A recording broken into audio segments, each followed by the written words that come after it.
Ayan. So, dalawang option kapag nag-avail kayo ng unit dito sa Woodtown. Meron tayong semi-complete. Ito yung semi-complete and then ito yung complete. So, pupuntahan natin yan para makita nyo yung difference nila. Pero, ngayon pa lang sasabihin ko na ha, bago tayo pumasok, mas pinipili sa amin yung semi-complete kasi unang-una, gusto ng mga client namin sila mismo yung nag-design, nag-interior, ni-expand nila yan, ganyan. Pero may mga client naman na gusto nila, wala nang masyadong gagawin. Gusto nila pag turnover, titirhan na nila kagad. So, pinipili nila yung complete na kasi may kwarto na yan dyan sa loob. So, puntahan muna natin ito. Hindi, ito na munang complete nyo. So, ito, nakita nyo itong lote na to. Ito yung pinakamaliit na cut ng lot. Pero mapapansin niyo malaki na siya, napakalawak na siya. Halos marami na kayong pwedeng magawa dito. Allow dito yung expansion, mama. And then, mga sir, pwede rin po kayo dito magpasla, pwede kayong magpa-balcony dito sa harap, or pwede nyo pong extend yung inyong kwarto dito. So, pasok tayo sa loob. Ito tayo. So, yung complete type, ayan, kita nyo, meron na siyang tiles. O, yan o, ready. As in, movable na talaga. Magdadala na lang kayo dito ng mga gamit, pwede nyo na siyang tirhan. Ayan. See, may mga outlet dyan, ganyan na siya. Tapos naka-granite na, may cabinet na. At ang ganda ng sink nila dito ha, malalim. Ganyan na siya to turn over. May pwede cabinet na. Tapos ito yung service area, alam ko nakalock to. Ay, hindi open. Ayan, yung service area niya. Pero usually, tinatanggal nila to, minumove nila or ginagawa nila tong bar area. Ganun minsan yung mga uso ngayon na dinidesign nila sa mga townhouses eh. Tapos, yung toilet naman, either semi-complete or complete ang kunin ninyo, ganyan po siya ito turn over. Then, ayan, meron na siyang naka-ready na handrails. As in, mapapansin nyo talagang movable na siya, no? At, ang kagandahan din dito sa unit na to, ay high ceiling. Oh, pwede kayo maglagay ng malaking chandelier, oh. Oh, di ba? Shala. Pero, yung iba naming mga client, since nasasayangan sila sa space na to, itong part na to, ginagawan pa nila ng extension, either cabinet pa nila, na-extend pa nila yung cabinet. Teka, dito tayo. Kita dito. It's either cabinet or nag-additional sila ng toilet dito sa taas. Kasi tingnan nyo naman siya. Grabe, lawak pa oh. Tsaka hygienic talaga siya. Itong part na to, kalahati niya. Siyempre, wag naman yung mauuntog po kayo. Ginagawan pa nila ng toilet or cabinet. Kasi tingnan nyo po dito, may cabinet dito. So, yung space niya, nakita ko lang to sa ibang mga client namin na nagpa-renovate. Bawal kasi kaming mag-picture at saka post ng mga unit nila. Pero, ganun yung ginagawa nila eh. Pinapasok nila to dito yung pinaka-cabinet nila. So, space saver, no? So, ito yung first room ng unit na to. Yan. Ganda, no? Maganda to sa mga nagsisimula pa lang na pamilya. At saka kung gusto mo nang magkaroon ng titulo na bahay, yan. At saka itong part na to, ang laki pa ng space mo dito. Ayan o, yung space na yan, pwede nyo ba siyang gawan ng expansion? Pwede yun dito. Nila to, minumove nila yung room. Kasi ang laki pa ng space na dito sa likod o. Diba? Ayan. So, nakikita na natin ngayon yung progress ng phase 2, guys, oh. Grabe, ang bilis, oh. Ayun yung phase 3. Doon papasok. Ngayon, kung mag-avail kayo ng phase 4, dyan din po yung pinaka-entrance nyo. Papasok po dyan para marating nyo po yung phase 4. Doon lang po siya banda. So, yun. Yan. Then, pakita ko naman sa inyo itong kabilang room. Yan, oh. Oh, diba? Ang dami pang mga nangyayari sa ano na to. Pakaganda. Diba? Ang laki pa ng space dito para pa din yung pa-expand.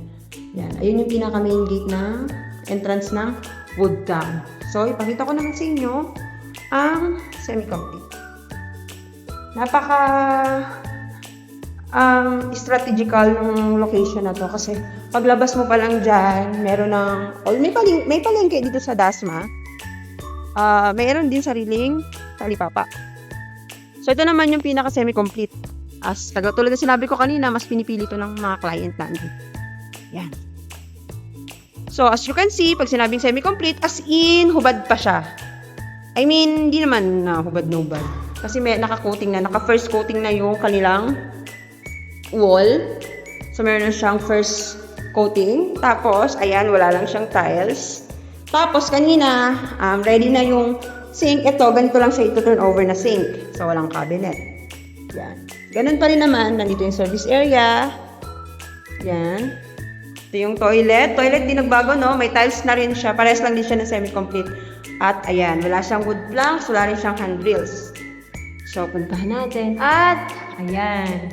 As in, kayo na po ang magdi-design. Siyempre, alam naman natin, pagkabahay natin, para ma-secure lang natin yung slugs. Oh, yun, laki ang space. Tapos, ang daming outlet. Ayan, oh. Oh, di ba? May space ka pa dyan. Pwede mong gawan pa to ng another room or pwede mong gawing vanity or closet. Itong part na to. Para itong buong area na to, pwede mong gawa ng room lang. Or itong front, kung gusto mong magpa-expand, pwede mo itong gawing entertainment area. Tapos balcony. Ako, perfect yan. Ang ganda pa naman ng location dito kasi malapit na to sa Patagaytay. So, malamig ang location dito. Kita nyo naman yung mga puno na yan. No? Mahangin dito. At take note flood free tayo dito, 0. Hindi po bahain ang lugar ng Dasma. Bagkos, napakataas pa ng location ng Dasma. Ang ganda ng location. See that? Oh.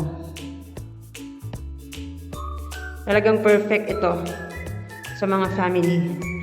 Okay, sa mga nagtatanong, wala po ditong bank financing. Lahat po dito ay Pag-ibig financing only. Okay, ang minimum na salary requirements is nasa 35,000 something, pataas, basic. Pwede po kayong mag-co-borrower kung kulang, pero dapat po at least nasa 20K yung salary ng i-co-borrower nyo at dapat immediate family lang. Yan. So, yun po yung dalawang option ng bahay na pwede nyong pagpilian dito sa Woodtown. Yan. Ganda ng location dito, guys. Paka-aliwalas at saka mahangin. Ito yung pinaka-main entrance niya. Yun yung merong may malaking pangalan ng Woodtown Residences doon sa main gate. Ayan. Nakakapag-video tayo kasi waiting pa tayo sa client. Doon yung pinaka-entrance. Itong part na to, guys, pinag-i-stackan lang muna nila ng mga materials. Pero actually, itong part na to, gagawin ito ang commercial. I don't know if pero, ang maideya lang ako kung 7-Eleven, Shopee, yun naman usually, mga Alphamart, mga pamilihan, ganyan. Although, pagpasok mo dito sa pinaka-subdivision, yung pinaka-kanto doon, from the highway, meron doon mga talipapa, lalo sa hapon, ang mumura lang ng bilihin ng mga sa palengke. So, yun. I think my client is here na. Hello po mga katahanan. Napakatagal na ng last na video ko dito sa property na to.